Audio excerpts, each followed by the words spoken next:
Allegra Software kao opcioni modul nudi mogućnost kreiranja dokumenata, nivelacije i kalkulacije.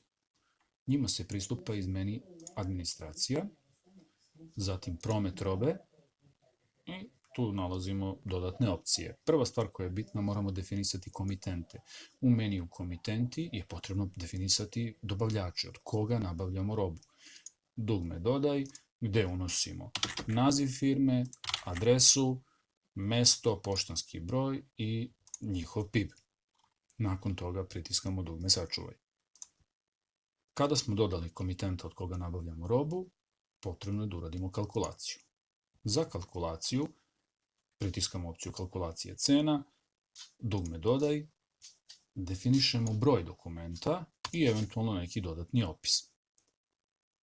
U srednjem delu prozora imamo mogućnost definisanja fakture dobavljača, gde moramo naravno odabrati ko je dobavljač, uneti interni broj fakture dobavljača, datum kada je fakturisano, valutu za plaćanje koji je rok za uplatu, fakturisanu vrednost i eventualno zavisne troškove poput transporta, dostave i sl. Takođe, ukoliko firma nije PDV obveznik, isključujemo opciju ulazni PDV. Nakon toga je potrebno dodati konkretne stavke. Taster plus, unosimo artikl koji smo nabavili, unosimo količinu koja je nabavljena, unosimo nabavnu cenu i u donjem delu programa imamo mogućnost definisanja cene.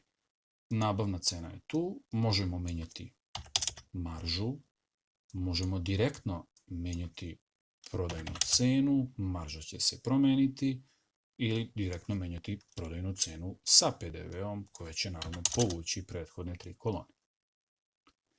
Dugme sačuvaj dodaje artikl. Istu priču ponavljamo za sledeći artikl. Unosimo količinu, nabavnu cenu i prodajnu cenu. I dugme sačuvaj. Kada završimo sa unosom, opcije su dve. Sačuvaj će snimiti kalkulaciju, ali je još uvek neće završiti. To je zgodno kada prekidamo rad na polovini, pa želimo kasnije da nastavimo izmenu kalkulacije. Ukoliko je kompletna kalkulacija završena, pritiskamo dugme proknjiži. Dobit ćemo našu kalkulaciju u spisku i time je roba stavljena na lager i definisane su cene.